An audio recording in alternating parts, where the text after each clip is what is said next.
Alright, so it's the 2010 Kentucky Derby. We're going to take a look at these horses in a brief and concise manner, the best I can manage. And I'm going to start off with horses as of a week and a half out who are in the top 20 and looking like they'll be making a run for the roses. To start with, out of that group, we're looking at American Lion. Yeah, this is a horse who was highly hyped up coming into the year and has run relatively consistent throughout the course of the end of his two-year-old campaign and the beginning of this year.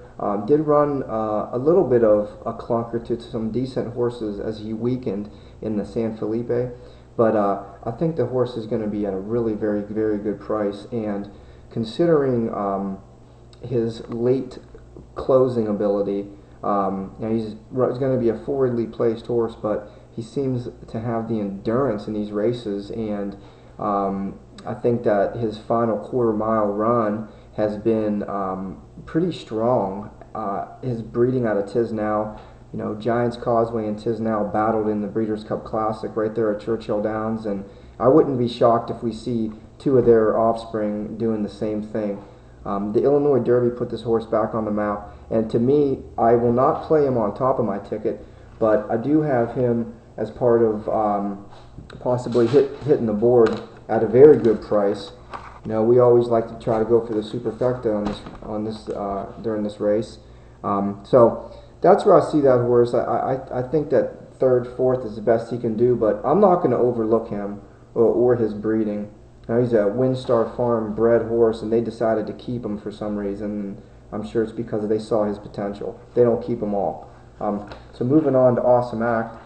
This is a horse that really throws a kink in some of the handicapping because he lost his shoe in the beginning of his previous race, the Wood Memorial, and running with three horseshoes, and finishing third while there was only 6 horses. There are some pretty good horses. I mean, he finished in front of Schoolyard Dreams, who was just narrowly missed winning the Tampa Bay Derby, which in a pretty good competitive field. That was his second race of the year, so it looks like this horse is going to have a chance to really improve. He scares me a little bit. His daddy won the Breeders' Cup Classic at the track as well, and his last race does make things a little confusing. He has 8 starts. He started on the turf in Pauley, and he ran very well on the Aqueduct inner dirt, and they moved to the outer dirt, and he finished third with 3 shoes, and he ran the whole way around with 3 shoes, getting beat by two very good horses in Jackson Bend and Escondrea. So with Awesome Act, it's really going to be important to see how this horse works at the track, and that's going to be my number one priority, to see how he's looking going into the race and see how he's working at the track. If he's working well, he could be played, and I think he's going to be an unbelievable price. All right, and in my system, to go back to that, I have a 5-point system that I use with my Derby horses, and American Lion totaled out at 18 points in that system. Awesome Act totals out at 24, so he's a little bit better. Next horse we're going to take a look at is Conveyance. In my Kentucky Derby system, Conveyance has a 23. I put a lot of weight into where these horses are at the 8th pole coming home in their previous few starts, and how they are finishing up races, because as we know, the Derbies, you're going to have a legitimate pace. A lot of horses are going to get tired, so that system has worked out very well. Conveyance is a horse that is going to be in position. He's a front runner. There's going to be a lot of front runners in this race, but just like his daddy, I think he'll have a legitimate run for the first mile and the 16th or so, and I think he's going to be on or near the lead. As I see it, when they hit the quarter pole, he'll be one of the horses vying for the lead, and depending upon how it shakes out, I don't see him as having the ability to sustain the bid he's going to need to overcome the horses that'll be with him. But I give him a shot to stay on the ticket. Just kind of feel like he's going to be in the right kind of position. He's going to run a forwardly placed race, probably going to stay out of trouble. And he's been a very consistent horse. He's got 5 starts, 4 wins, and a second, and he's been running against decent competition through here. And you can always respect Bob Baffert in the Derby. So he's near the bottom tier, but turning for home, he's going to be in position. Next horse we're looking at is Dean's Kitten, who totals out at 23 on my system.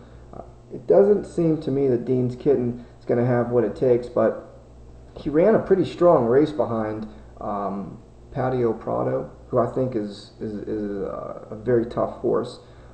This horse obviously has been running on turf and is a seasoned racehorse and seems to always put in a pretty competitive bid. It's going to be difficult for him to, go to dirt and shock the world. But and I don't really like the horses he finished in front of in the lanes end. To me, he's going to be a pretender.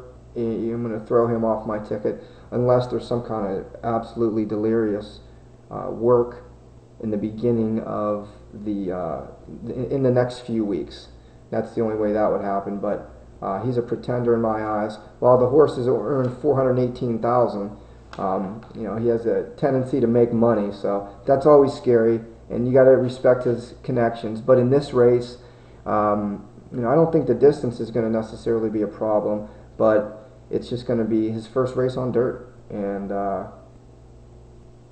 although it looks like he raced in the Pilgrim on dirt and he got beat 33 lengths, so his one race on dirt was a clunker. So Dean's Kitten, pretender, nothing shocking there. Discreetly Mine's a horse that ran a real nice race in the Risen Star and came back and got beaten pretty soundly by Mission Impossible. And I feel like if he's not going to have the ability to defend himself when Mission Impossible is going by him, he'll have no final kick to defeat anyone in the Derby. I don't care for this horse. To me, he's a pretender. I can see him being used by Pletcher to really secure a fast pace, as that would eliminate some of the other front runners who seem to be the class of this Derby, and that would obviously set up for an Escandrea type runner. So Discreetly Mine to me is a pretender. I don't really have him anywhere, and I'm not expecting that horse to run a good race at all. Now this is before the workouts, the final workouts, so we'll do a show that updates the profiles after that, because that's very important to pay attention to. And in my system, Discreetly Mine totals out at 21. Next horse we're going to take a look at is Dublin. Dublin's a horse that you definitely don't want to get beat by, a Dwayne Lucas horse. You'll kick yourself all year. He's going to be a square price, and he always runs a good race. He's earned $400,000 and has been competing against this generation's top horses. The horse seems to hang to me, and it doesn't seem like he's got that desire to win. I think he's going to have his best chance if they really drop him back and let him come up with a late run from the back of the pack.